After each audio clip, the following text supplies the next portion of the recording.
Bonjour. Coucou. Aujourd'hui, on va parler de Gossip Girl. J'ai mis mon meilleur cosplay de Blair Waldorf. Coucou, c'est Patate. Si vous ne me connaissez pas, je suis étudiante. Et normalement, je parle beauté, mais de temps en temps, je parle des séries que je considère comme plaisir coupable, donc qui sont pas considérées comme bien par la majorité de la population. Et Gossip Girl, c'est la série de mon enfance. Il faut dire ce qui est. Et ça a eu un impact clair et net sur mes goûts et plein d'autres choses. Si vous n'avez jamais vu Gossip Girl et que vous voulez pas être spoilé, je vais d'abord faire un résumé très rapide pour voir si vous avez envie. Sachez que la première saison est talented, brilliant, incredible, amazing, show-stopping, spectacular, never the same, totally unique, completely not ever been done before, unafraid to reference or not reference, put it in a blender, shit on it, vomit on it, eat it, give birth to it. Et le reste est... regardez juste la première saison. Genre, la première saison est vraiment extraordinaire. Et arrêtez-vous là. Genre, ne faites pas comme moi et regardez les 6 saisons. Pourquoi est-ce que j'ai regardé Gossip Girl? Déjà parce que la dépression. Non, j'avais des examens et j'allais pas au top de ma vie. Et c'est vraiment ma série doudou par préférence. Et il y a un reboot qui sort dans une semaine. Peut-être qu'il sera déjà sorti d'ici à ce que cette vidéo sorte, je ne sais pas. Je voulais finir la série avant de revoir le reboot. Avant de commencer, très important, je vais parler de plein de sujets lourds. À chaque fois, je vais répéter mon trigger warning avant de parler de sujet, mais et à chaque fois que je ferai un trigger warning, vous aurez juste à aller à la fin de la partie et pour skipper cette partie-là si c'est compliqué pour vous d'écouter. Donc voilà tous les trucs dont on va parler dans cette vidéo. C'est compliqué. Voilà. Qu'est-ce que c'est Gossip Girl? C'est une série de la CW qui parle de la jeunesse dorée de l'Upper East Side. L'Upper East Side, c'est vraiment la partie de New York où les gens ont de la thune. Ils prennent le parti d'avoir ce Gossip Girl qui est un site de ragot auquel on peut envoyer des types et puis le site va le publier ou non. Et on suit les gens qui sont le plus sur... Enfin, dont le site en parle le plus. C'est un peu une suite spirituelle à The aussi. En gros, The aussi c'est à la plage et Gossip Girl c'est à New York. Et The aussi, un des grands trucs qui est resté, au-delà de vraiment mettre des jeunes dans du drama, vraiment de l'abus infini, ils ont gardé le fait d'utiliser de la musique pop. Il y a des needle drops. Je mettrai la vidéo de Patrick H. Williams sur les needle drops. Et personnellement, genre, les musiques de la saison 1, on me passe n'importe laquelle, je peux savoir l'épisode que c'est. C'est une série qui tient vraiment énormément sur ses personnages, et plus on avance dans les saisons, et puis elle tient sur vraiment les personnages de cette saison 1 dont j'ai parlé, et le charisme de ses acteurs. Du coup, la saison 1, où est-ce qu'on en est? La saison est vraiment très bien construite, parce que chaque personnage est à un croisement dans sa vie, et du coup, chaque personnage a des problèmes de son passé qui le suivent, mais aussi voilà, des problèmes actuels, et ils vont avoir un arc pour arriver jusqu'à la fin de la saison 1 qui se tient vraiment. La saison 1 a vraiment été écrite comme un arc. Donc, on va parler de chacun des personnages. On va commencer par Blair Waldorf. Bonjour. Un peu la mean girl de son école, donc ils sont tous dans des écoles privées avec une école pour filles qui est Constance et une école pour garçons qui est St. Jude's. Donc je vais vraiment beaucoup parler de Constance et St. Jude au départ. Donc c'est vraiment la fille la plus populaire de l'école qui a plein de mignons. Mignons dans le sens des agents, des filles qui travaillent pour elle pour faire fonctionner les choses. Elle utilise énormément la manipulation sur les gens autour d'elle. Mais on comprend assez vite que c'est parce qu'elle a beaucoup d'insécurité. Elle a besoin d'être en contrôle de au moins ça pour se sentir bien, parce que sinon elle se sent vraiment perdue face à ça. Elle souffrait de boulimie, et voilà, c'est un des grands sujets dont on va parler pendant la première saison, c'est la gestion des problèmes de santé mentale de nos personnages. Elle sort avec Nate Archibald, depuis qu'elle a 5 ans. C'est prévu qu'ils aillent se marier, machin, toute leur vie est mise devant elle. Qu'est-ce que c'est le croisement de la vie de Blair? C'est que ses parents viennent de se séparer. Son père est parti avec un homme habité à Paris, et sa mère, donc Eleanor Waldorf, reste avec elle à New York. La mère de Blair, c'est assez intéressant parce que c'est vraiment elle qui est la cause de sa boulimie, parce que comme elle est designeuse de mode, elle va vraiment dire à Blair qu'elle elle est pas assez mince, alors qu'elle devrait être heureuse, que c'est le moment où elle sera le plus belle de sa vie, Et l'épisode 1, le pilote, on voit vraiment bien que la mère est vraiment horrible avec Blair et on comprend d'où viennent tous ces problèmes d'insécurité. Mais ils ont réalisé qu'après le pilote, qu'il fallait changer le personnage parce que sinon ça allait pas aller. C'est vraiment un personnage qui est trop uniquement méchant. Et du coup, ils ont carrément changé d'actrice. Ce qui fait que quand on recommence la série, c'est très bizarre parce qu'on se dit mais qui est cette personne? Mais voilà, ils ont changé d'actrice parce qu'ils ont aussi changé le personnage du tout au tout pour lui rajouter énormément d'empathie. Blair, elle sort avec Nate. Nate, il vient de la famille Vanderbilt. Le grand-père, c'est le mec qui possède un peu la moitié de New York, qui a placé tous ses petits-enfants et ses enfants dans des places importantes, dont énormément de la politique. Il représente plus le vieil argent, les Vanderbilt, et la mère de Nate s'est mariée avec un mec du nouvel argent, un mec qui est dans la finance, qui est le capitaine. Nate, voilà, comme j'ai dit avec Blair, on lui a toujours dit qu'il va toujours se marier, puis il va devenir, il va aller au congrès, etc., etc., etc. Et du coup, Nate, il commence à arriver, donc tous nos personnages ont 16-17 ans, et ben Nate, il arrive à un moment où il aimerait bien exister par lui-même. Il commence à se dire, peut-être que j'ai pas envie d'être ce que ma famille a dit que ce que je devrais être, donc il commence à pas se rebeller, mais voilà, il commence à réfléchir, à dire j'ai pas envie de faire ça, j'aimerais bien être découvrir déjà moi qui je veux être par moi-même. Et ça remet aussi le fait d'être avec Blair, parce que Blair, c'est parce qu'on lui a dit qu'il devait être avec elle, mais il sait pas s'il veut réellement être avec elle. L'autre personnage vraiment important, c'est Serena, la meilleure amie de Blair, qui est jouée par Blake Lively, qui est certainement la personne avec la meilleure carrière en sortant de ça. Et elle est la fille de Lily, dont on parlera plus tard, Vanderwoodson, et la sœur de Eric. Ici, elle vient de revenir à New York après une année en boarding school, donc ça veut dire qu'elle était à l'école dans un autre état. Avant, c'était vraiment la fille qui sortait énormément, qui changeait de mec toutes les semaines. C'est vraiment voilà, la party girl. Quand elle revient, elle veut vraiment être différente, vraiment être une meilleure personne.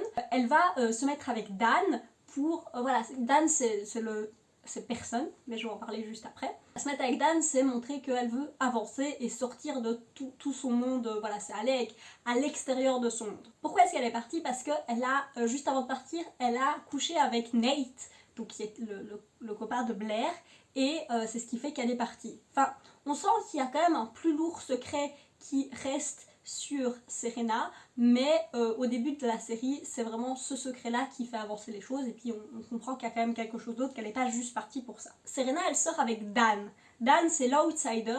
Dans la série, on dit que Dan, il est pauvre, parce qu'il habite à Brooklyn, et son père, qui s'appelle Rufus, a une galerie d'art. Dan vient d'au moins de la classe économique moyenne haute, au minimum. Parce qu'il va dans une école qui est privée, qui coûte énormément d'argent, qu'il a un appartement qui est énorme, enfin, son père a un énorme appartement, et pendant toute la série, le maximum de problèmes qu'ils auront, c'est par exemple payer pour le collège de ses enfants. Il n'est pas autant ultra méga riche que les autres, et du coup, il est vraiment en parallèle d'eux, il n'a pas d'amis à l'école, c'est vraiment l'outsider. Et qu'est-ce qui fait qu'il est au croisement dans sa vie? C'est que ses parents viennent de se séparer, sa mère est partie à Hudson, donc son père habite Brooklyn, et il continue à habiter avec Brooklyn et avec sa sœur, qui s'appelle Jenny. Et le dernier personnage qui est vraiment important, c'est Chuck. C'est le méchant de l'épisode 1. Et un peu, à peu près le méchant de la saison 1, mais c'est vraiment important, c'est le méchant de l'épisode 1. Et, trigger warning, en gros, il attaque sexuellement deux personnages qui sont Serena et Jenny, la sœur de Dan, dans le pilote. C'est vraiment le mec qui boit, qui est avec des prostituées tout le temps, qui considère les femmes comme des objets, qui a tout ce qu'il veut comme il veut. Et c'est le fils de Bart Bass, qui est le mec qui possède l'autre moitié de New York avec grand-père Vanderbilt, qui est un billionnaire, genre un milliardaire, qui s'est fait lui-même. Genre c'est vraiment le mec qui est parti de rien à peu près et qui a réussi à rentrer dans cette société. C'est le nouvel argent, Bart Bass. Bart Bass considère que son fils Chuck est vraiment un bon à rien et il y a énormément Bart Bass, c'est vraiment énormément le jugement sur Chuck. Et Chuck est le meilleur ami. Alors on va parler de quelques personnages secondaires qui vont quand même être très très importants, mais moins que ces cinq là, ça fait vraiment genre le gros de la série. Dans nos persos secondaires, on a Jenny, qui est du coup la sœur de Dan, et c'est la fille qui veut être populaire. Par rapport à Dan, qui est très bien de ne pas avoir d'amis, de connaître personne, elle veut rentrer dans ce système de popularité, elle veut avoir des amis, elle veut connaître des gens, etc. Donc ça devient un mignon de Blair. Et Jenny, son truc, c'est qu'elle est dans la mode. Genre elle fait ses propres habits, malgré le fait qu'elle puisse pas acheter des habits chers, et ben elle va le refaire elle-même. Ensuite, il y a Eric, le petit frère de Serena, et trigger warning, C'est à cause de ça qu'elle est revenue. Son petit frère a fait une tentative de suicide et il est actuellement en hôpital psychiatrique. Eric, c'est vraiment le mec qui est désabusé de ce monde, qui voit ce que l'argent peut faire, à quel point il peut rendre les gens horribles, et c'est pour ça qu'il en est arrivé là. Il est aussi gay, j'en parlerai après, mais la série a d'énormes problèmes de représentation, et il n'y a jamais aucun... Genre, Eric fait un peu toute la représentation gay, mais on en parle à peine, et c'est juste, il a un mec de temps en temps, mais c'est vraiment, genre, à part sa scène de coming out, c'est vraiment passé au-dessus. Et quand on verra quelques années plus tard des séries comme Glee, qui vraiment vont en faire un truc vraiment important dans leur narration, Gossip Girl gère vraiment pas très très bien ça. On a du coup Lily, la mère de Serena et Rufus. En gros, dans la saison 1, donc on a Lily. Lily, elle vit, c'est une personne qui vient d'une famille riche quand même, mais elle vit majoritairement de l'argent de ses 3 divorces. Comme Serena c'était la party girl, tout ça, elle a aucune confiance en Serena, et comme son fils est actuellement interné, elle sait pas vraiment sa place de mère, etc., et ça va être un grand truc de... Elle sait pas si elle est une bonne mère. Lily, dans sa jeunesse, a une aventure avec Rufus. Donc on a Serena qui sort avec Dan, et la mère de Serena a une aventure avec le père de Dan jeune. Ça va être un des grands trucs de la série de OMG, on est de la même famille. Ou Rufus, c'est le père de Dan et Jenny, comme j'ai dit, c'est une ancienne star du rock, et c'est à ce moment-là qu'il a connu Lily. Elle était un peu une groupie, une photographe. C'est un peu notre compas moral de la série pendant, je dirais, les 5 premières saisons. Si Rufus dit que quelque chose est une mauvaise idée, ça sera une mauvaise idée selon la série. Le dernier personnage dont je vais parler, c'est Georgina. Mais Georgina, c'est pas vraiment un personnage. Et on commence à entrer dans les personnages qui sont un peu fonction. Georgina, c'est un personnage qui est très très cool à voir évoluer, mais foncièrement, elle représente le passé de Serena. En tant que personnage, c'est juste bonjour, je veux créer des problèmes. Qu'est-ce qui fait que ce scénario est vraiment si bien? C'est majoritairement parce qu'il est basé sur les interactions entre nos différents personnages. On voit que tout le monde a un lien avec tout le monde, et aussi sur les secrets qui planent comme des épées de Damoclès. Tout le monde a des secrets, et à chaque fois qu'un secret est révélé, ça rééquilibre toute la balance, et du coup chacun a des interactions différentes avec les gens autour de lui. Et chaque épisode, et ça c'est un des gros trucs qu'on raconte dans la série, ces gens font des soirées tout le temps. Chaque épisode se finit par une soirée, ou surtout dans la première saison, en gros il y a plusieurs problèmes qui viennent et qui se croisent, et qui vont faire que c'est à ce moment-là que les secrets vont être révélés et que le plateau social va être rééquilibré.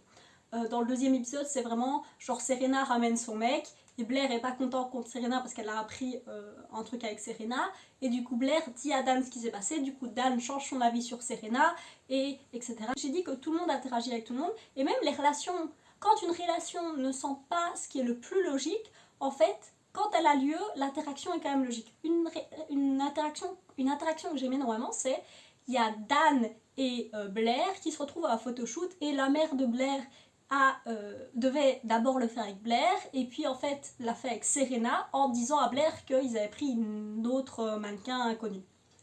Et du coup, Dan est venu avec Serena pour passer du temps, et Blair découvre que Serena a pris sa place, et du coup en veut à Serena. Dan va réussir à faire comprendre à Blair que Serena a été manipulée et qu'elle en avait aucun... Enfin, qu'elle voulait vraiment faire ça pour Blair et qu'elle en avait vraiment aucune idée. Et Blair va réussir à faire comprendre à Dan que Serena c'est autre chose que sa richesse, et que c'est une vraie personne, quoi. Donc Dan et Blair qui sont les personnages les plus diamétralement opposés de la série, parce que Blair elle pense que la classe et l'argent est tout ce qu'il fait, et Dan n'a pas du tout ça. Dan pense que c'est qui tu es qui fait qui est important. Ces personnages qui sont diamétralement opposés mais qui tous les deux tiennent à Serena vont pouvoir avancer comme ça. Il y a aussi sur la fin de la saison, il y a le moment où il y a Georgina qui arrive. Il y a Serena qui commence à en avoir énormément peur, comme je dis, elle représente son passé. Donc pendant toute la saison, il y a justement Lily va avoir une affaire, enfin pas une affaire, une relation avec Bart Bass, au point où ils vont être fiancés, etc. Donc Bart va aller habiter avec Lily, donc Chuck va venir habiter avec eux, et la relation entre Serena et Chuck, comme Chuck aime bien faire un peu chier son monde, ça va être très très compliqué. Et quand Georgina va arriver, elle va faire en sorte, il y aura tout un épisode, et ça c'est aussi un truc que j'adore, il y aura tout un épisode qui sera sur le fait que Georgina arrive, et nous on est persuadés que c'est Chuck qui arrive, puis à la fin on comprend que c'est Georgina, et du coup alors que Serena s'est arrangée pour mettre Chuck dehors, etc., et ben quand elle réalise que c'est Georgina qui arrive, en fait, et ben elle va retrouver Chuck, parce que c'est la seule personne avec qui elle peut se réfugier, quoi. Et comme j'ai dit, le truc avec Georgina sont amenés petit à petit. Ce qui est là au début n'est pas ce qui est là pendant toute la série. Par exemple, bah voilà, Georgina, il y a tout un épisode où il y a en gros, elle envoie des trucs à Serena pour lui faire comprendre qu'elle revient. Nous, on pense que c'est Chuck qui embête Serena. Il y a aussi, voilà, Lily et Bart. Ils se marient à la fin de la saison. Il va falloir déjà une demi-saison pour qu'ils arrivent à être fiancés. Puis encore une demi-saison. Genre, c'est vraiment, ça avance lentement et les choses sont vraiment amenées petit à petit. Un autre truc qui est amené petit à petit, c'est la relation Blair, Nate et Chuck. Nate veut casser avec Blair. Parce que comme j'ai dit, ça représente son passé. Et il finit par casser avec Blair. Mais le père de Nate, le capitaine, doit faire des affaires avec la mère de Blair. Donc, il ne faut pas que cette rupture soit connue. Donc, il va vraiment pousser Nate à se remettre avec Blair à chaque fois que lui, il a envie de casser avec. Mais comme il a réellement cassé avec elle, le jour où il a cassé avec elle, elle est allée coucher avec Chuck. Et en plus, il y a toute une histoire sur le fait qu'elle perd sa virginité avec Chuck, mais qu'après, elle fait croire à Nate qu'elle est toujours vierge quand elle couche avec. Blair et Nate et Chuck, c'est toute une relation où tout le monde n'a pas toutes les informations à tout instant, et à chaque fois, à chaque fin d'épisode, c'est rééquilibré, avec chacun qui a des pressions extérieures, que Blair veut pas être avec Chuck. Réellement, parce que quelle idée d'être avec Chuck. Elle veut être avec Nate, c'est ce qu'il faut, c'est ce qui est bien. Mais au fond de son cœur, elle veut être avec Chuck. Et Nate, il veut pas être avec Blair, mais il doit être avec Blair parce que sa famille. Il y a des secrets qui, on les voit vraiment pas venir. Et c'est ça aussi, genre, c'est des secrets qui planent, mais on sait pas ce que ça va donner. Par exemple, trigger warning, il y a Serena qui, voilà, j'ai dit, elle a un vraiment lourd secret qui est bien plus lourd que juste avoir couché avec Nate. Et en fait, elle a un énorme syndrome du survivant. À un moment, elle va se retrouver chez Blair en pleurs, absolument perdue. Et Serena, on voit qu'elle a géré avec de l'alcoolisme. Genre, on comprend que ce truc de party girl, c'était aussi de l'alcoolisme. Et qu'elle essaye de vraiment moins boire, etc. Maintenant. Quand elle réalise que le secret va remonter à la surface, et elle retombe dans l'alcoolisme. Et elle se retrouve genre absolument déchet chez Blair en disant qu'elle a tué quelqu'un.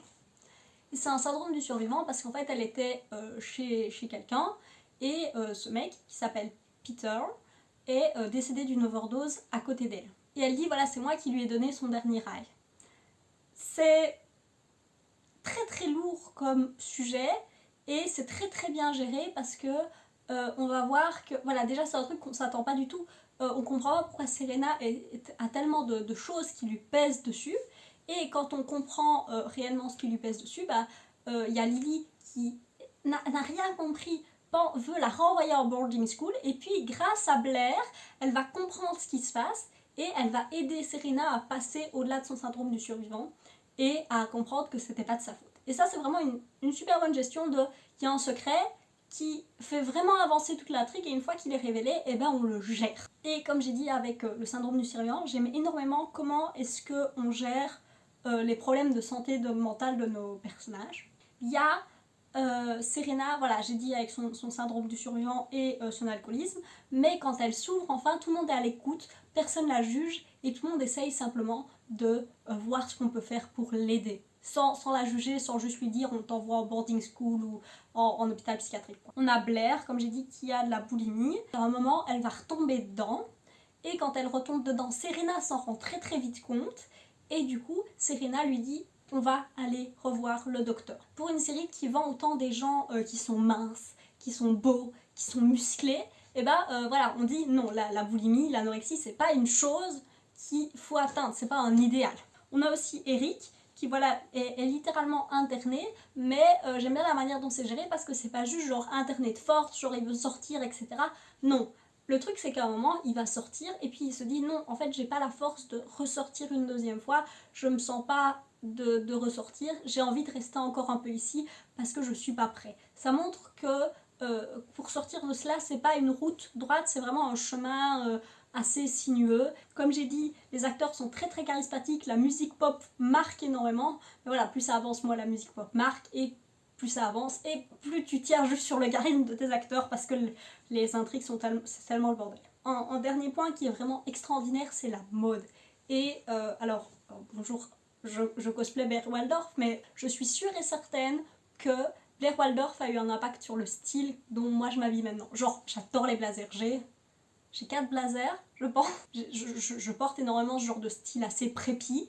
Ben, je sais que c'est lié à comment Blair Waldorf s'habillait. Je sais que pour toutes les tenues de soirée, etc., c'était des maisons de mode, on leur prêtait des vêtements limite avant qu'ils sortent, etc. Ce qui fait qu'ils étaient toujours habillés parfaitement bien.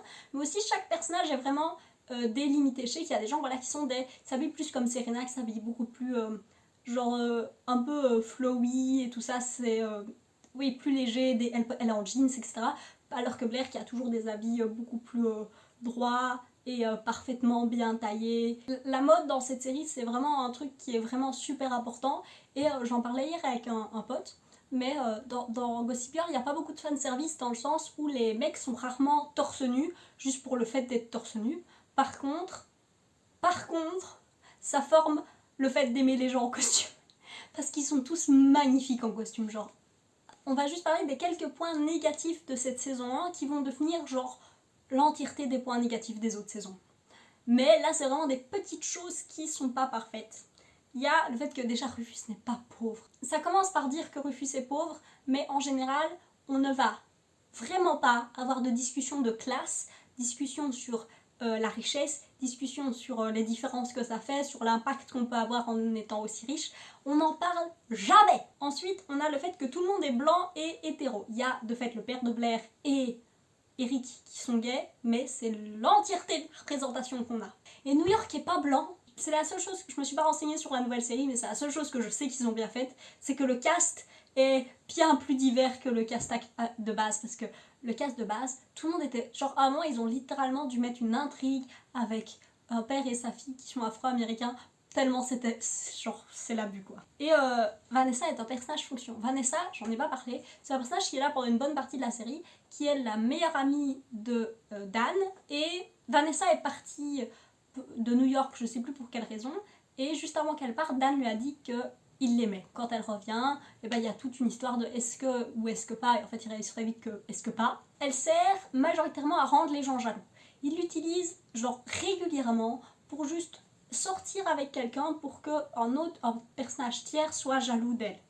Il l'utilise aussi pour filmer des trucs, c'est la fille qui veut devenir journaliste, qui est pas en école secondaire, donc qui est en école secondaire à la maison, enfin libre, enfin tout ça, et qui filme et qui fait des documentaires. Et du coup, et ben, quand on a besoin qu'un truc soit filmé pour pouvoir le revoir, et ben, c'est Vanessa qui est là. Et aussi, dans l'épisode final, c'est vraiment genre, elle est avec Nate, et genre la relation a été de est-ce qu'elle est avec Nate, est-ce qu'elle est pas avec Nate, c'est vraiment très très léger. Et à la fin, elle est vraiment avec Nate, ils ont un date, et c'est juste pour l'amener au concert où tout se finit. C'est juste pour que Nate soit là. Mais voilà, c'est les seuls problèmes que j'ai avec la saison 1. Cette saison 1 est extraordinaire. On va voir pendant le reste de ces feuilles à quel point le reste des saisons, c'est le bordel et ça va dégringoler. Une des grandes raisons pour lesquelles les saisons suivantes sont moins bien, c'est déjà que tous nos personnages ont fini leur arc. Donc c'est très difficile de dire vers où on va aller ensuite. Et l'autre grand problème, c'est que la crise de 2008. La première saison est sortie en 2007, donc il y avait la crise de 2008 qui a eu lieu entre le début, enfin pendant l'été, il y avait la crise de 2008. Donc, on ne pouvait plus idolâtrer les riches. Et du coup, ils se sont dit, qu'est-ce qu'on fait? Est-ce qu'on continue à idolâtrer les riches? Est-ce qu'on fait autre chose? J'ai vu une super vidéo là-dessus, j'ai totalement oublié, j'aurais dû aller vérifier le nom de la vidéo, mais je la mettrai en description et je mettrai en description quelques vidéos qui parlent de Gossip Girl en anglais si vous voulez plus de contenu là-dessus, parce que je vais clairement pas parler de tout ce qui se passe parce que la série est bien trop dense pour ça. Ils savaient plus quoi faire, ils savaient plus comment traiter leurs personnages après ça.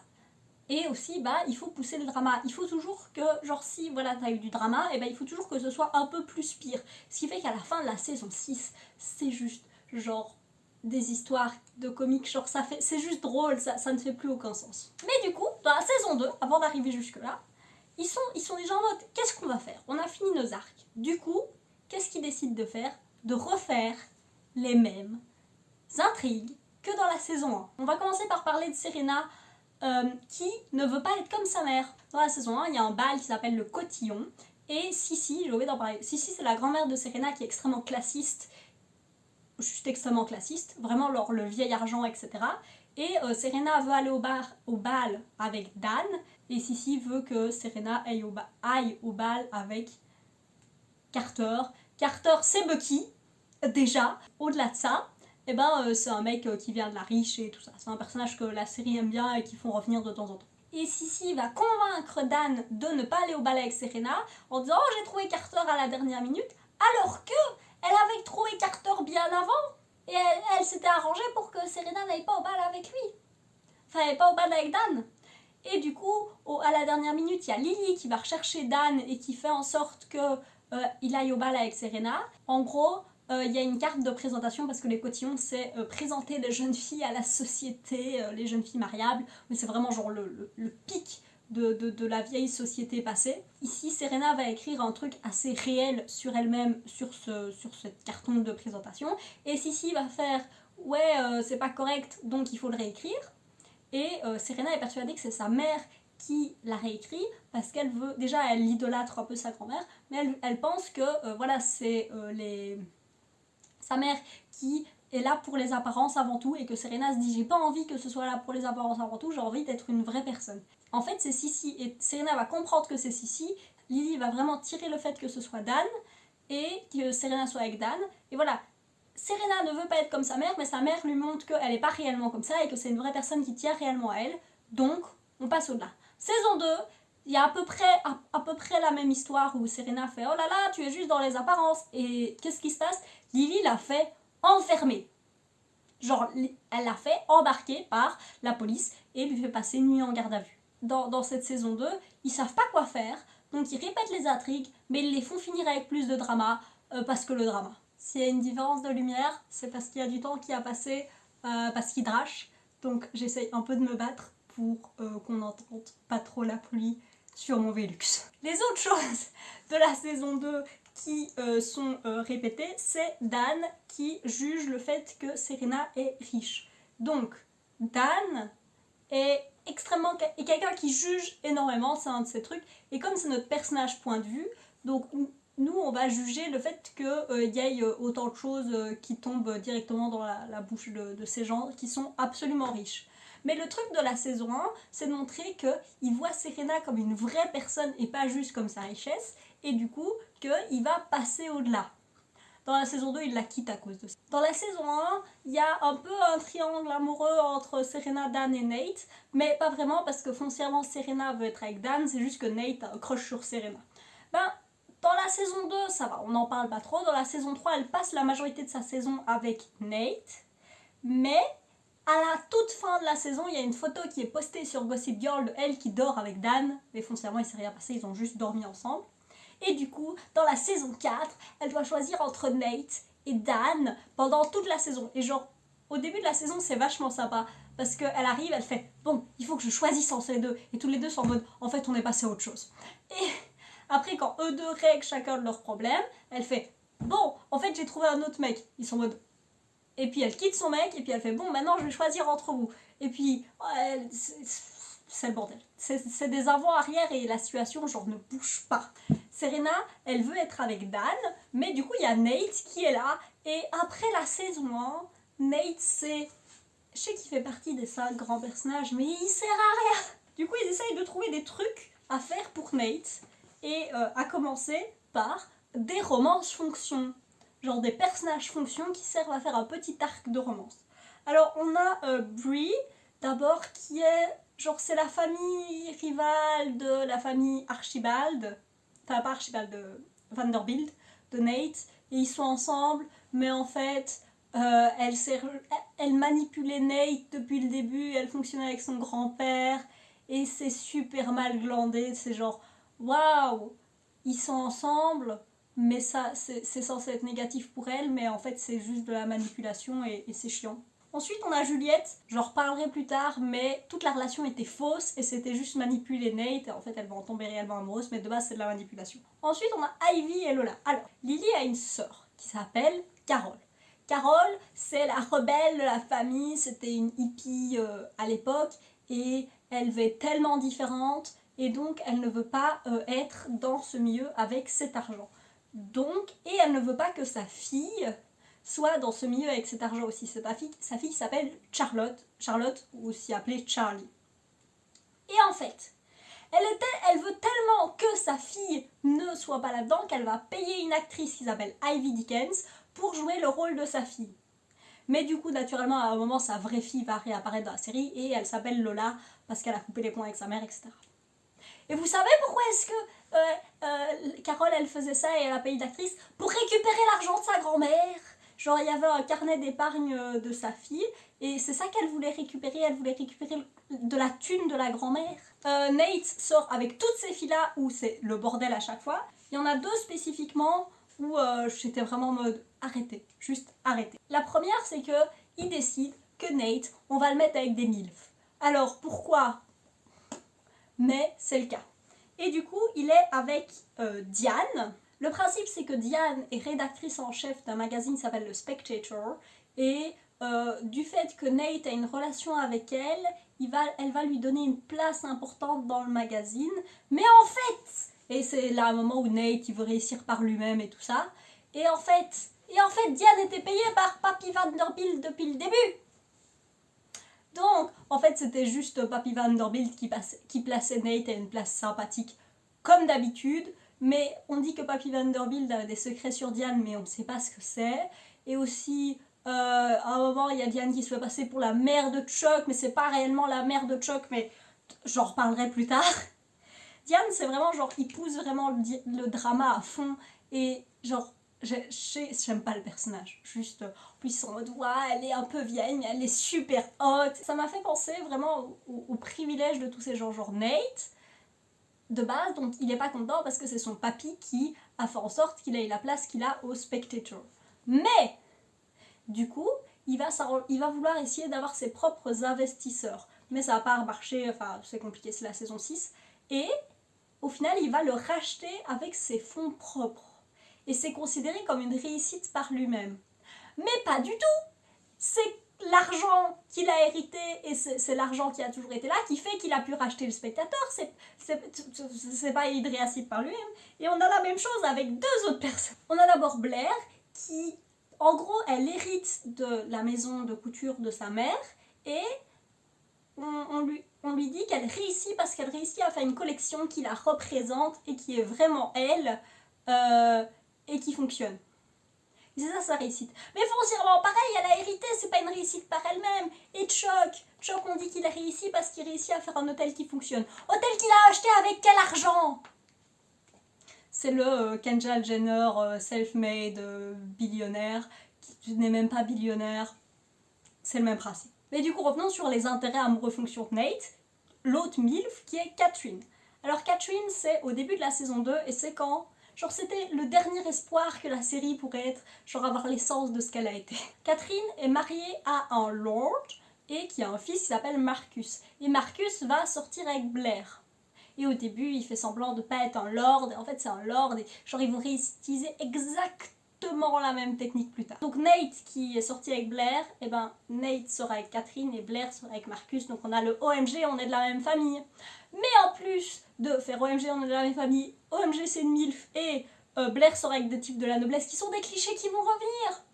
On a aussi le fait que Marcus se tape Catherine, genre c'est super le bordel. Je trouve que c'est vraiment bien géré parce que c'est un dernier moment où Blair monte tout un scheme pour démanteler cela et que le scheme est super intelligent et qu'elle a tout ce qu'elle veut et en plus il y a Catherine qui paye Nate pour être un gigolos qui est genre il est mineur hein, rappelons-le genre. Et voilà, on a les OMG, on est de la même famille, on aura ça aussi avec Sage et Nate. Donc Nate va sortir avec une fille qui a 16 ans, qui s'appelle Sage, dont le père s'appelle Steven, qui sort avec Serena.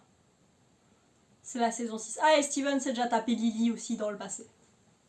C'est la saison 6, ils en ont plus rien à faire. Mais moi je trouve que c'est un peu problématique parce que Sage a 16 ans, Nate doit avoir genre 23 ans. Oui, l'écart d'âge n'est pas énorme, mais genre littéralement lui il travaille, elle est encore en secondaire.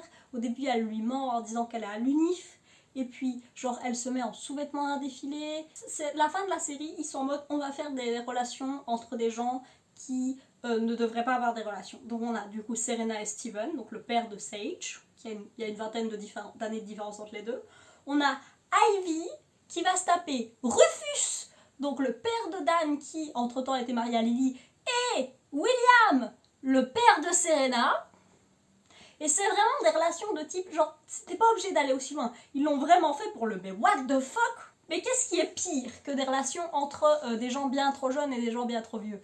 Des relations entre des profs et des élèves. On va commencer par le moins pire, qui est le fait que Serena sort avec Colin, qui est son prof d'université. Donc, foncièrement, il y a un rapport de force entre les deux, mais ils sont tous les deux consentants, ils sont tous les deux majeurs. Le fait qu'il soit son prof est plus considéré comme un oh là là, on peut pas coucher ensemble tout de suite, donc on va être obligé de se connaître. Oui, aussi à partir de la saison 2, tout le monde est juste horny et veut juste coucher avec tout le monde. Ça, c'est avec Colin. Il y a clairement un rapport de pouvoir entre les deux, et je trouve que, je sais que foncièrement ça fonctionne, mais...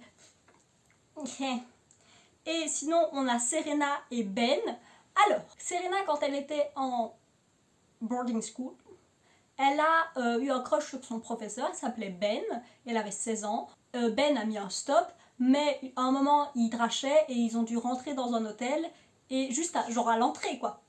Et il y a un autre élève qui s'appelle Damien Dalgard, on en reparlera de Damien, qui comme il avait un crush sur Serena, était trop deg qu'elle ait un crush sur un prof et pas sur lui. Du coup, il l'a dit à l'école, et la mère de Serena, pour étouffer l'affaire et faire en sorte que Serena puisse retourner dans son école privée, a préféré envoyer Ben en prison en faisant une fausse déclaration. Juliette et Ben, c'est le frère de Juliette. C'est pour ça qu'elle sort avec Nate pour pouvoir être rapprochée de Serena. Elle va essayer de détruire la vie de Serena dans le sens de la faire virer de son unif, de la couper des mecs qui ont un crush sur elle. C'est les moments de hésite entre Nate et Dan. Elle va essayer de le couper de tous ses amis, de sa famille, et elle va finir par lui donner de la drogue de manière à ce qu'elle fasse une overdose et la gaslight de manière à penser qu'elle-même a pris la drogue et qu'elle aille elle-même s'interner. Et après tout ça, qu'est-ce que Serena elle fait? Elle va sortir avec Ben. Genre le mec avait un crush sur une meuf de 16 ans et il sort avec elle quand elle en a 20. Et ils font pire que ça, sinon c'est pas drôle. Dans la saison 2, il y a Dan qui a un crush sur une de ses profs, donc Dan est mineur, et il a un crush sur une de ses profs qui s'appelle Rachel, et ils vont coucher ensemble plusieurs fois, alors qu'ils savent que c'est un problème, et l'école elle veut juste étouffer l'affaire pour garder sa réputation, et la seule et unique personne qui s'inquiète de Dan, c'est le père de Blair. Elle a dragué un élève, et genre, à la fin c'est juste Rufus qui est en mode non mais stop, et Dan va quand même la retrouver, genre Tara Mooney, qui a une vidéo sur les relations, genre... la romantisation des relations élève-prof, et il y a ça comme exemple, et elle l'explique vachement mieux que moi. Ça fait partie de ces moments où juste je vois la série et je suis en mode, je peux pas juste enjoy ce qui se passe. Et c'est pour ça que je dis que les saisons après la première sont pas bonnes, parce que c'est tellement du drama, mais c'est tellement des sujets lourds et horribles que c'est pas sympa à regarder. C'est juste genre subir. Comme on peut voir ici, il y a deux des relations dont je parle, que c'est avec Serena. Et pourquoi c'est Serena? Parce qu'au bout de la saison 1, ils savent pas quoi en faire. Parce que par rapport à Blair, qui a vraiment genre beaucoup de conflits internes, Serena, eh ben ces conflits internes ils sont résolus. C'était une party girl et maintenant c'est plus une party girl et c'est une fille bien. Et comme Nate utilise la technique des romances fonctions, alors j'ai déjà mentionné Colin, Ben et Steven. Elle sort avec Aaron qui est un artiste et du coup il veut une relation libre, mais elle veut pas une relation libre et elle sait pas ce qu'elle veut. Mais, grâce à lui, on a Cyrus. Et Cyrus, ça va devenir le beau-père de Blair. Et je trouve que déjà, l'acteur, c'est un de mes seconds couteaux préférés. C'est un avocat. Donc, il voit quand Blair essaye de manipuler les choses, il arrive à voir qui elle est réellement. Mais en même temps, c'est quelqu'un qui a énormément d'amour à donner. Il aime réellement la mère de Blair. Et ça devient une super figure paternelle pour elle, d'avoir une autre figure que son père et quelque chose de très très différent, parce que son père il est tout dans les apparences. Cyrus, c'est le mec qui te voit et te fait un câlin. On a Max. Max, c'est le copain de Ivy, quand elle se fait pas passer pour Charlie. Il vient à New York et puis il veut faire du chantage sur Ivy et il utilise le fait de sortir avec Serena pour faire du chantage sur Ivy. Encore une relation très très saine. Ensuite, on a Gabriel. Gabriel, ça fait partie de ces mecs que j'ai juste envie de frapper. En fait, il sort avec Serena pour récupérer de l'argent des amis riches de la mère de Serena. Et en fait, il était avec Poppy Lifton, et c'est Poppy Lifton qui essaye de faire un scam.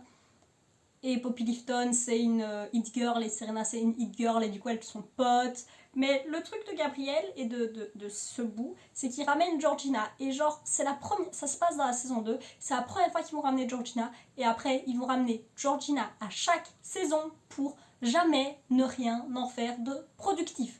Le truc le plus productif, c'est qu'à un moment, j'ai dit, au début de la saison 4, Dan, il a autre chose à faire que s'occuper de Serena parce que Georgina, elle s'est ramenée enceinte et elle a dit que le bébé était de lui. L'avant-dernier intérêt, c'est Carter. Comme j'ai dit, c'est Bucky. Le but, c'est d'amener le personnage du père de Serena, qui s'appelle William, tout doucement. Et Serena qui est avec Carter, personne ne comprend pourquoi elle est avec Carter. Et en fait, elle est avec Carter parce qu'il essaye de retrouver son père. Pas qu'il a disparu, c'est juste qu'il veut pas voir sa fille. C'est plus dans son. Carter représente genre Serena et ses daddy issues et tout ça. Et le dernier truc, c'est qu'elle est avec Trip. Alors Trip, c'est le cousin de Nate et il est au Sénat. En gros, elle travaille pour lui et elle va sortir avec lui. Et en fait, c'est une affaire. Comment est-ce que la relation se finit? C'est parce que Trip fait un accident de voiture et téléphone à sa femme pour lui dire « Oh là là, je ne sais pas quoi faire » et sa femme lui dit « Tu l'abandonnes là. Comme ça, au moins, ça sera réglé. » Serena va à l'hôpital grâce à Nate et puis Nate s'en occupe et c'est comme ça qu'ils finissent ensemble. What? Trip aurait pu... Genre, elle aurait pu décéder? Qu'est-ce que c'est que ce mec? Mais du coup, j'ai dit que Serena, elle travaille. Pourquoi est-ce que Serena, elle travaille alors que tout le monde est au collège? En fait, Serena, il voulait l'envoyer à Brown, mais Brown, c'est pas à New York, donc on pouvait pas envoyer Serena à Brown. Du coup, il faut remplir le temps avec Serena. Donc, en plus de ses intérêts fonctions, on l'a fait travailler. Alors, elle finit par travailler en tant qu'agent. Je sais plus comment elle travaille là-dedans, mais elle finit à travailler en tant qu'agent. Puis elle perd son job. Et comme elle a perdu son job, elle va travailler avec Trip. Et puis elle perd son job avec Trip parce qu'elle est à l'hôpital foncièrement et puis ils oublient qu'elle avait un job. À un moment, elle se retrouve à LA, littéralement, elle est à LA et elle lit un livre de Fitzgerald, donc Gatsby. Il y a un mec qui essaye de la draguer en disant « Oh, vous lisez Fitzgerald j'ai écrit un scénario adapté de ce livre et il faut que je check si le scénario est bon avec le livre, mais je suis en retard sur ce que je fais, est-ce que vous pourriez m'aider ?» Et puis elle fait « Ok !»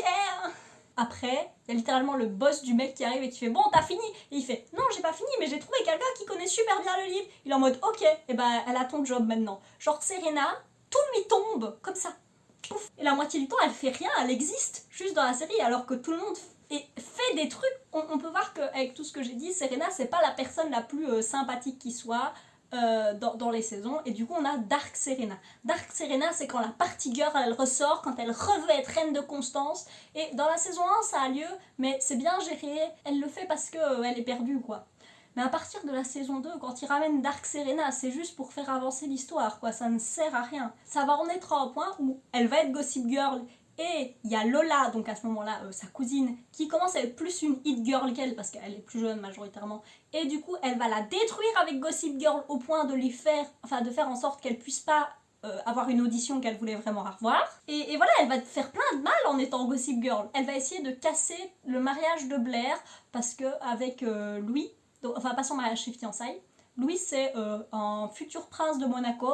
Et voilà, quand j'ai dit un mec de la noblesse, et au début elles savent pas que c'est un mec vraiment de la noblesse, et en fait c'est vraiment un mec de la noblesse. Serena essaye de casser le truc et s'allie avec la mère de Louis, qui est une horrible personne pour ça, parce que elle râle que Blair ait plus le spotlight qu'elle. Et du coup, dans la saison 6, il lui faut un arc de rédemption, et ils font de leur mieux, et du coup ils lui donnent Steven, qui est un mec bien, et ils la font s'occuper de Sage, qui est vraiment une horrible personne. On considère que c'est un arc de rédemption et qu'à la fin Serena sera une personne bien.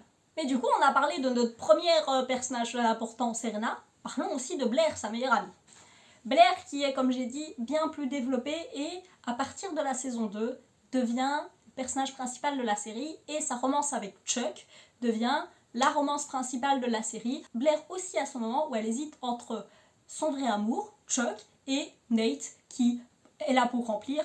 Et moi j'aime bien, c'est dans la saison 2 et c'est sur la fin de leurs années de secondaire, enfin de sa dernière année de secondaire, et du coup c'est doux parce que Chuck vient d'être horrible avec elle et Nate est juste là pour l'aider à aller mieux. Ils se connaissent depuis qu'ils sont tout petits, ce qui fait qu'ils ont un super lien entre eux et elle va à sa dernière prom avec lui et elle passe une super prom et puis elle le largue comme comme c'est ce qu'on fait quand tu te remets avec le mec avec qui t'as été pendant toutes tes secondaires dans une série. Glee fait pareil. Voilà, se remettre avec Nate, c'est représenter son passé, mais c'est aussi fermer correctement cette page-là de son passé. Si Blair doit finir avec Chuck, et que c'est son vrai amour, parce que c'est une série de la CW, donc tu finis avec le mec avec qui t'étais amoureuse à 16 ans. Du coup, il faut une rédemption pour Chuck. Alors, dans la saison 2, ils essayent de rédemptionner Chuck un petit peu.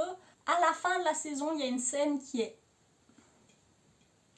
adorable, où elle est en mode, je croyais que t'étais en train de faire le tour de l'Europe, et il est en mode, j'étais en train de faire le tour de l'Europe parce que j'ai été à Paris chercher tes macarons, dans ton magasin préféré, j'ai été en Pologne chercher là où il y a tes fleurs préférées, j'ai été chercher ça, et puis elle est en mode, dis-le, et il dit, I love you, et elle est en mode, dis-le encore, j'ai encore envie de l'envoyer entendre, ils sont trop mignons.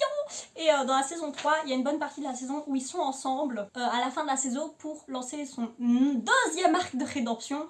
Il se fait tirer dessus dans un pays de l'Est, de l'Europe de l'Est. Et dans le début de la saison 4, on lui donne une fille mignonne qui est littéralement une sainte qui s'appelle Eva, qui l'a connue après qu'il se soit fait tirer dessus et qui est la personne qui l'a aidé à se remettre. Comme Eva voit le bien en lui, ça montre que c'est vraiment une bonne personne parce qu'il y a une bonne personne qui voit le bien en lui. Vous voyez le rapport, c'était comme Steven et Serena. Dans la saison 5, on lui donne un chien. Un chien! Si t'as un chien, tu peux pas être une mauvaise personne. Et dans la saison 6, il faut qu'on parle de Bart. Bart, c'est dans la saison 1 et dans la saison 2, il est vraiment très très lourd sur Chuck. Il considère que c'est un incapable qui réussira jamais rien et que s'il est lié à Blair, et ben c'est que c'est une faiblesse. Au milieu de la saison 2, il se retrouve en mode, bon, Bart et Lily sont mariés et on sait pas comment faire avancer la série. Donc il décide de tuer Bart. Il meurt dans un accident de voiture. Le deuil de Chuck est très très bien géré, je trouve. On le voit vraiment qui s'éloigne, on le voit vraiment passer par toutes les étapes du deuil et c'est vraiment très très juste. Un autre truc que je trouve qui est bien géré avec le deuil de Chuck, c'est que quand Serena a son accident de voiture, comme j'en ai parlé avec Trip, et ben quand Chuck retourne à l'hôpital, il a genre la dernière étape de son deuil qui le frappe. Genre il a l'acceptation, il réalise, genre il s'arrête et littéralement genre il s'appuie contre un mur et puis il tombe à terre et c'est grâce avec le soutien de Blair qu'il accepte que Bart est réellement mort. Voilà, je trouve que la mort de Bart est un truc qui est vraiment très très très marquant dans la deuxième saison. Dans la saison 5, il y a Blair qui est enceinte de Louis, le prince de Monaco, le futur prince de Monaco. Et elle est dans une voiture avec Chuck pour aller dire à Louis qu'elle va le quitter. Parce qu'elle est suivie par des paparazzis, la voiture se crache. Est-ce que c'est une référence à Diana? À 145%. Blair perd le bébé et Chuck a un premier don de sang qu'il rejette et du coup il a besoin d'un don de sang de sa famille. Sauf que dans sa famille, il n'y a pas beaucoup de gens. Il y a son oncle qui s'appelle Jack, mais qui a de la drogue dans son sang, donc peut pas. Elisabeth, la mère de Chuck, la vraie mère de Chuck, qui en fait était pas morte, et ben la mère de Chuck est en Europe, donc c'est trop juste pour qu'elle puisse ramener du sang. Et du coup, la personne qu'on pense qui donne du sang, c'est Diana. Et c'est comme j'ai dit, Diana, c'est juste du drama. Mais en fait, ils recherchent qui a pu bien donner sang. Et c'est un grand mystère pendant la deuxième moitié de la saison 5. Parce qu'en fait, c'est Bart qui a donné son sang. Parce que Bart n'était jamais mort. Bart a fait semblant de mourir parce qu'il y a des gens qui voulaient le tuer et menaçaient de tuer toute sa famille. Bart, au début, on pense que voilà, c'est quelqu'un qui essaie de le tuer. Mais en fait, on découvre que il y a Bart qui a vendu de l'essence ou récupéré de l'essence avec, je pense, Dubaï, illégalement, en faisant passer ça pour des ventes de chevaux, et qui a caché ça sur des microfilms qui étaient cachés derrière un tableau qui est genre le seul tableau qu'on connaît quand on a vu la série, qui est un tableau très très énigmatique de la série. C'est le bordel. Il y a Bart qui ne veut pas, qui a caché sa mort pas pour protéger sa famille mais pour protéger lui-même des répercussions judiciaires de tout cela. Et du coup, Bart décide de tuer tous les témoins de tout ça. Genre le mec qui lui a vendu les chevaux et la personne qui a caché les preuves derrière le tableau. Et comme Chuck a compris ce qui s'est passé, il menace de tuer, il essaye de tuer Chuck. Et comment est-ce qu'il essaye de tuer Chuck? Vous me direz, eh ben, il menace de tuer Blair et Lily. Et Lily, en gros, pendant toute la... Lily a adopté Chuck à un moment pour le protéger de Jack, son oncle. Comme Bart menace Lily et Blair, Chuck accepte d'aller en Russie, je pense, un pays de l'Europe de l'Est, et d'être extradé avec le jet privé de Bars Industries. Mais en fait, il y a le jet qui se crache Et parce que Bart a essayé de tuer son fils comme ça, mais Chuck avait compris que son père allait essayer de faire cracher le jet, donc il est descendu avant. Du coup, il y a Bart qui décide de tuer son fils lui-même et qui le fait monter sur un toit et essaye de le virer du toit. Et en fait, en essayant de faire tomber son fils du toit, et ben il tombe lui-même du toit. Enfin, tout ça pour dire que dans la saison, Bart est tellement méchant, c'est tellement genre un méchant comique, que à côté, Chuck c'est un type bien. C'est ça la dernière partie de l'arc de rédemption, si on lui a mis genre un mec tellement méchant que Chuck à côté, ça va. Ça m'a l'air quand même d'être beaucoup de rédemption pour un mec comme Chuck qui foncièrement est méchant pendant une saison.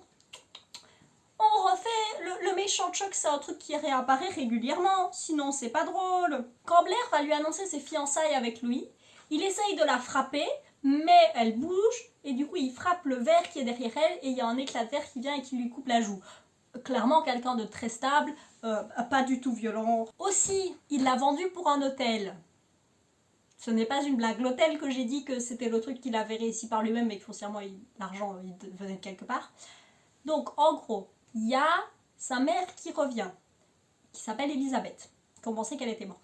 Et il y a son oncle Jack qui commence à monter une affaire de manière à ce que la réputation de l'hôtel se casse la gueule parce qu'il est associé à Chuck Bass dont la réputation se casse la gueule. Donc, il y a Chuck qui décide de donner ses parts de l'hôtel à sa mère de manière à ce qu'il ne soit plus associé à l'hôtel. Mais sa mère avait une aventure avec Jack et donc donne les parts à Jack. Donc Jack a réussi son coup de réussir de récupérer les parts de l'hôtel. Et du coup, Jack dit à Blair et à Chuck que si Blair passe une nuit avec lui, Blair étant avec Chuck à ce moment-là, eh ben, Chuck récupère les parts de l'hôtel. Et Chuck dit oui. Chuck a vendu sa copine pour un hôtel. Alors ça ne fait aucun sens que Jack ait fait un truc aussi compliqué pour récupérer un hôtel pour juste coucher avec Blair, mais surtout, Chuck a vendu sa copine pour un hôtel. La pire chose, et trigger warning, un des moments les plus problématiques de la série et le plus victim blaming selon moi. Jenny qui est pas bien du tout et qui va se réfugier chez Chuck. Et Chuck abuse du fait qu'il est pas bien pour coucher avec elle. Et du coup, il y a Blair qui décide de pas être avec Chuck. La méchante dans l'histoire, c'est Jenny.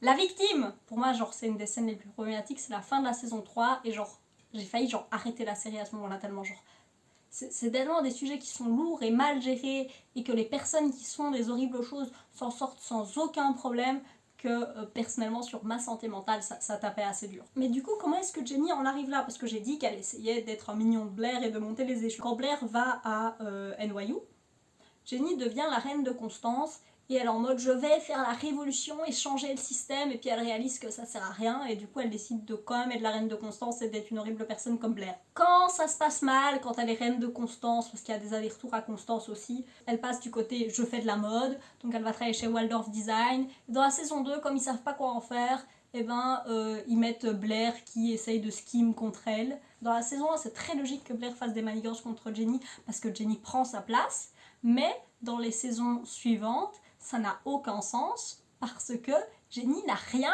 fait. Juste elle existe. Et Blair s'embête. Genre c'est vraiment, il ne savait pas quoi faire de Blair, il fallait des manigances de Blair, donc on l'a mise contre Jenny. Et aussi elle va essayer de créer sa marque avec une mannequin toxico qui va en plus se retourner contre elle et c'est le bordel. Et il y a Nate qui est pris dans toutes ces intrigues-là.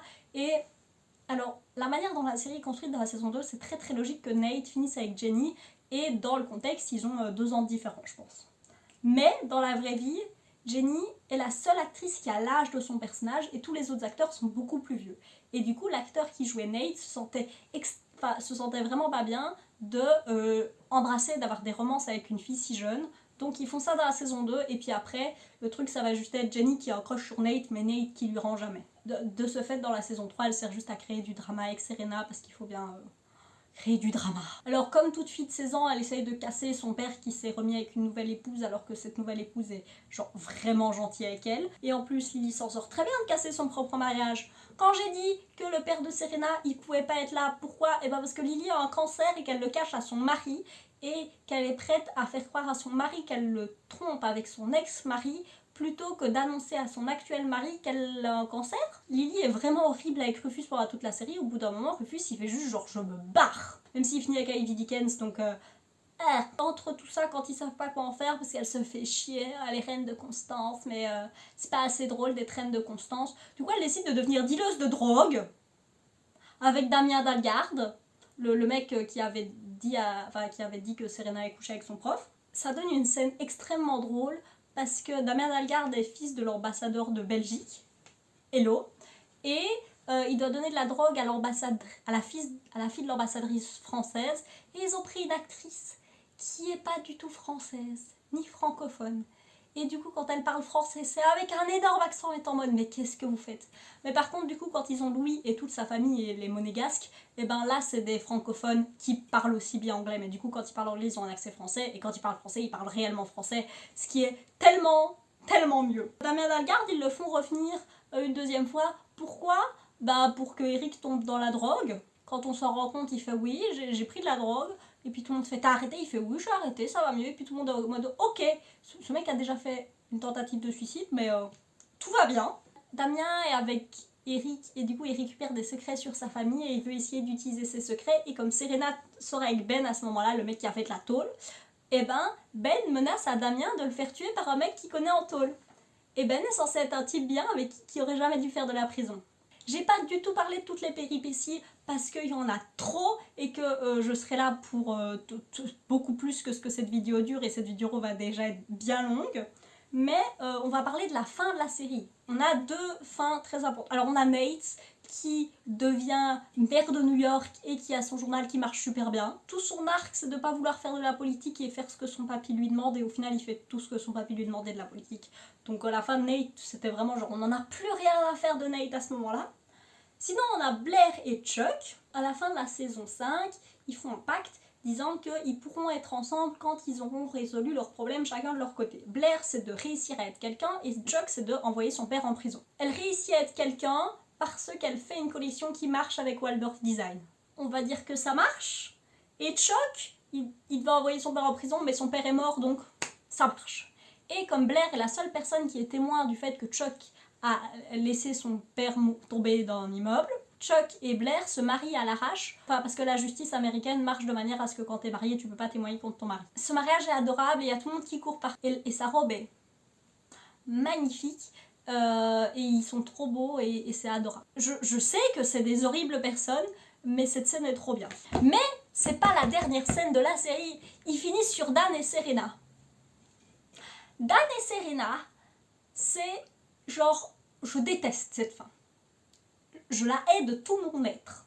Il y a Serena qui, du coup, a eu son arc de rédemption, mais n'a rien fait par elle-même. À la fin de la saison 6, elle vit chez sa mère, et elle n'a rien compris, elle n'a pas de diplôme, elle n'a pas de travail, elle a rien. Et Dan, c'est un psychopathe, et je lâche pas ce mot légèrement. Littéralement, c'est un psychopathe. Mais il faut amener ce fait. On ne peut pas le faire d'un coup. Donc déjà, il va écrire un livre qui s'appelle Inside, qui parle avec des faux noms des personnes avec qui il vit, pour montrer qu'est-ce que c'est d'être à l'intérieur de ce monde de gens riches. Puis, à l'anniversaire de Blair, il va montrer une vidéo de manière... alors qu'il y a tout le monde à son anniversaire, il va montrer une vidéo qui va détruire sa réputation. Juste parce que... il veut faire penser que c'est Chuck, et parce qu'elle veut être avec Chuck et lui montrer à quel point Chuck c'est un con. Au mariage de Blair, il y a Georgina, parce qu'il faut bien faire revenir Georgina, qui filme Blair et Chuck qui... en gros, Blair dit à Chuck « Je t'aimerai toujours » à son mariage avec lui. Elle dit à Chuck « Je t'aimerai toujours, mais je peux pas être avec toi. » Et Georgina filme, et Dan envoie le type à Gossip Girl. Dont Gossip Girl qui est Georgina. Dan laisse faire passer le blâme à Chuck, puis à Serena, et genre, c'est à cause de ça que le mariage avec lui foire. Tout ce qui amène au mariage avec lui, genre j'adore la relation au début, mais à la fin c'est vraiment tous les deux, ils sont horribles l'un avec l'autre. Dan sait parfaitement qu'en faisant ça, il va potentiellement détruire la vie de Blair. Et il le fait quand même. En disant mais c'est pour ton bien, machin, comme ça tu vois que Chuck et Louis c'est des connards. Dans la saison 6, Dan écrit des exposés qui publie, je pense à Vanity Fair, sur chacun des personnages, enfin de nos personnages. Il écrit sur Rufus, sur Serena, sur Blair, sur Chuck, sur Nate. C'est vraiment des trucs ultra violents, et vénère. Comment est-ce que tu peux écrire ça sur tes amis et ta famille? Ça peut détruire des carrières, quoi. Déjà, juste Inside, eh ben, ça a failli casser les fiançailles de Blair, faire perdre à Serena sa carrière, faire perdre à Nate sa carrière, genre. Et à la fin, Dan était Gossip Girl tout du long. Alors, quand je regarde la série, je considère que c'est faux. Je considère que c'est Dorota. Parce que ça ne fait aucun sens. J'avais parlé du fait que il y a la photo de Dan et Serena qui dorment dans un lit qui est publiée sur Gossip Girl. C'est un truc qui fait du mal à Dan aussi. Donc clairement, c'est pas un truc qu'il voudrait qu'il soit publié. Il y a des moments où Dan est tout seul dans une pièce et il reçoit un blast et il réagit. Soit c'est un full psychopathe pendant toute la série, soit il faut considérer que la fin est pas canon et moi je considère que la fin est pas canon. Mais du coup, quand il avoue à tout le monde qu'il est Gossip Girl, Gossip Girl qui a détruit la vie de ces gens depuis des années, qu'est-ce que tout le monde réagit? Il dit « Waouh, c'est trop bien, t'as réussi à devenir le meilleur insider, t'as réussi à faire partie de nous, t'as réussi à devenir comme Bardas, t'es devenu quelqu'un de sans cœur, et du coup, c'est trop bien, et t'es comme nous. » Et du coup, Serena l'épouse. Quoi? Quoi? D'où? Ça n'a aucun sens. Cette fin est infâme. Serena épouse Dan parce qu'elle considère qu'il est devenu comme Barbas sans cœur et qu'il est prêt à tout pour réussir. Du coup, est-ce qu'il faut regarder la série au-delà de la saison 1? No! What? How could you watch this whole 10+ minute video and think I would say anything? What? No! I bore this burden for you! Regardez juste la 1. No! Comment est-ce que vous avez pu écouter tout ce que j'ai dit et vous dire que vous devez écouter en plus que la 1? No! J'ai failli arrêter dans la saison 4 parce que j'en pouvais plus, ça avance pas, ça se répète. Les intrigues, c'est en boucle. Il y a, au début de la saison 4, genre, j'avais l'impression de voir le même épisode en boucle. J'en pouvais plus. Il y a tout le monde qui est horrible et personne n'a de conséquences pour ses actions. Et du coup, est-ce que je vais regarder le reboot? Ah oui! C'est une série formatrice de mon enfance. Il faut que je puisse me plaindre de ce reboot. Peut-être que je ferai une vidéo, je verrai bien. Mais clairement, je vais le regarder. Déjà, là, je ne suis pas du tout renseignée. La seule chose que j'ai vue, c'est que le cast est bien plus inclusif. Donc, c'est déjà un point pas mal positif. Mais je viendrai vous dire si le reboot c'était bien. J'espère que cette vidéo vous aura plu. Il y a tellement de choses dont j'ai pas parlé. J'ai filmé pendant tellement longtemps. Il y a la drache qui m'a embêtée. Peut-être que ça vous donnera envie de donner une chance à cette série qui a très mal vieilli dans certains aspects, mais dans d'autres est vraiment intemporelle. Ça a été formateur pour moi, je l'ai vu à sa sortie en VF et je regardais ça entre Doctor Who et The Big Bang Theory. Passez une belle journée, des bisous, ciao.